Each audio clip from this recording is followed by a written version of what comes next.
नमस्ते, मैं हूं Kriti Agarwal, qualified chartered accountant from Dhar Madhya Pradesh. Fintex junction के जरिए हम आप तक पहुंचाते हैं फाइनेंस और टैक्स से जुड़ी अपडेट्स। अगर आपने इस चैनल को अभी तक सब्सक्राइब नहीं किया है तो तुरंत सब्सक्राइब करें और बेल आइकन को प्रेस करें ताकि नए वीडियोस का नोटिफिकेशन आप तक पहुंचता रहे। इस वीडियो में हम बात करने वाले हैं टाइम ऑफ सप्लाई के बारे में। किस पॉइंट ऑफ टाइम पर जीएसटी पेबल होगा वो हमें टाइम ऑफ सप्लाई ही बताएगा। सेक्शन 31 के अकॉर्डिंग हमें ये बताया जाता है कि हमें इनवॉइस कब इशू करना है। गुड्स के केसेस में दो कैटेगरी होती है। अगर आपके गुड्स में मूवमेंट है तो आपको इनवॉइस गुड्स के रिमूवल के पहले इशू करना होगा, और अगर आपके गुड्स में मूवमेंट नहीं है तो आपको गुड्स की डिलीवरी या जब आप गुड्स को अवेलेबल करवाते हैं तब आपको इनवॉइस इशू करना होगा। फॉर एग्जाम्पल, अगर कोई फैक्ट्री से अपने गुड्स डिस्ट्रीब्यूटर को देता है तो उस फैक्ट्री ओनर को इनवॉइस के लिए गुड्स फैक्ट्री छोड़ने से पहले अपना इनवॉइस इशू करना पड़ेगा। वहीं दूसरे केस के लिए आप एग्जाम्पल ले सकते हैं किसी भी सुपरमार्केट का। जब भी कोई सुपरमार्केट अपने कस्टमर्स को गुड्स बेचेगा तो उसे अपना इनवॉइस डिलीवरी के पहले इशू करना होगा। अब बात करेंगे सर्विसेज के केस में। सर्विसेज के केस में आपको सर्विस देने के बाद 30 दिन के अंदर अंदर अपना इनवॉइस इशू करना होता है। वहीं कोई बैंकिंग कंपनी या फाइनेंशियल इंस्टीट्यूशन के पास 45 दिन होते हैं इनवॉइस इशू करने के लिए। अब हम बात करने वाले हैं टाइम ऑफ सप्लाई के बारे में। पहले बात करते हैं नॉर्मल चार्ज पर। गुड्स के केसेस में टाइम ऑफ सप्लाई आप डिटरमाइन करेंगे जब आपने इनवॉइस इशू किया या लास्ट डेट जिस दिन आपको इनवॉइस इशू कर देना चाहिए था, विच एवर इज अर्लियर के बेसिस पर। अब बात करते हैं सर्विसेज के लिए। सर्विसेज के लिए अगर आपने अपना invoice within time issue किया है, यानी कि 30 दिन या 45 दिन के अंदर अंदर आपने अपना इनवॉइस इशू कर दिया है, तो टाइम ऑफ सप्लाई होगा डेट ऑफ इनवॉइस या payment received whichever is earlier.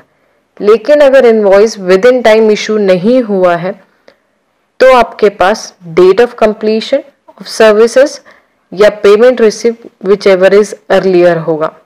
और अगर आपका केस ऐसा है जो दोनों ही कैटेगरी में नहीं आता, तो जिस दिन रेसिपिएंट अपनी बुक्स में एंट्री करेगा तो वो आपका टाइम ऑफ सप्लाई होगा। अब बात करते हैं रिवर्स चार्ज के लिए। गुड्स के केसेस में रिवर्स चार्ज के लिए 3 डेट्स आपको देखनी है। पहली है date of receipt of goods, second है डेट ऑफ पेमेंट, और थर्ड है 31st day from invoice date. Whichever is the earliest of 3 dates will be the time of supply। और अगर आपके पास ये तीनों डेट्स नहीं हैं तो जिस दिन रिसिपिएंट अपनी बुक्स में एंट्री करेगा उस दिन टाइम ऑफ सप्लाई डिटरमाइन होगा। फॉर एग्जाम्पल, अगर कोई डेवलपर सीमेंट परचेज करता है तो उस पर आरसीएम की लाइबिलिटी आती है। ऐसे केसेस में डेवलपर 3 डेट्स देखेगा।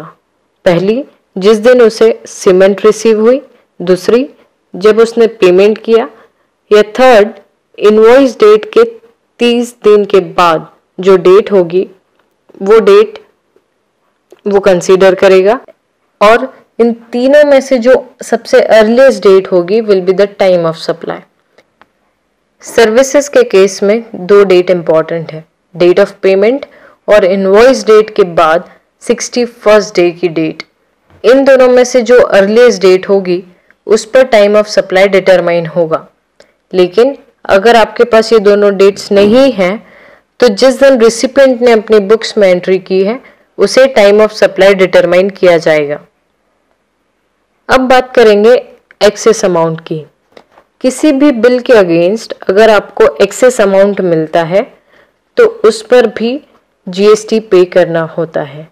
लेकिन अगर वो एक्सेस अमाउंट 1000 रुपए तक का है तो सप्लायर के पास ये ऑप्शन होता है कि वो उसे नेक्स्ट इनवॉइस में एडजस्ट कर सकता है। लेकिन एडवांस अगर 1000 रुपए से ज़्यादा का है तो जिस दिन एडवांस मिला है उस दिन उसे जीएसटी पे करना होगा। अब बात करेंगे वाउचर्स की। अगर आपका वाउचर के अगेंस्ट आप जो सप्लाई करने वाले हैं वो आइडेंटिफिएबल है, तो जिस दिन आप वाउचर इशू कर रहे हैं उसी दिन आपको उस पर जीएसटी पे करना होगा। फॉर एग्जाम्पल, अगर आपने कोई वाउचर दिया है किसी कस्टमर को और आपको पता है कि उस वाउचर के अगेंस्ट आप सिर्फ शर्ट ही सप्लाई करेंगे, तो आप उसी दिन उस पर जीएसटी पे करेंगे। लेकिन अदर केसेस में जहां पर आपको ये नहीं पता है कि उस वाउचर के अगेंस्ट आप क्या गुड्स सप्लाई करने वाले हैं या क्या सर्विसेज सप्लाई करने वाले हैं, तो जिस दिन उस वाउचर का रिडम्पशन होगा उस दिन आपको उस पर जीएसटी पे करना होगा। यहाँ पर डिस्काउंट वाउचर्स कंसीडर नहीं होते हैं। अदर केसेस में जो कहीं पर भी इस सेक्शन में फिट नहीं होते हैं, उनका टाइम ऑफ सप्लाई, अगर पीरियोडिकल रिटर्न्स फाइल करने हैं तो जिस दिन रिटर्न फाइल करने की डेट है उस दिन जीएसटी पे करना होगा, और बाकी अदर केसेस में जिस दिन टैक्स का पेमेंट होता है उस दिन टाइम ऑफ सप्लाई डिटरमाइन किया जाएगा। साथ ही पेमेंट में डिले करने की वजह से मिलने वाला इंटरेस्ट, लेट फीस या पेनल्टी पर भी आपको जीएसटी उसी दिन देना है जिस दिन आपको ये चीजें मिली हैं। यानी कि जिस दिन आपको इंटरेस्ट, लेट फीस या पेनल्टी रिसीव होगी उसी दिन आपको उस पर जीएसटी पे करना होगा। आज के वीडियो में सिर्फ इतना ही। अगर ये वीडियो आपको पसंद आया हो तो इस वीडियो को लाइक कीजिए, शेयर कीजिए। अपनी राय आप कमेंट सेक्शन में लिख सकते हैं और आप हमसे फेसबुक और इंस्टाग्राम से भी कनेक्ट कर सकते हैं। Thank you.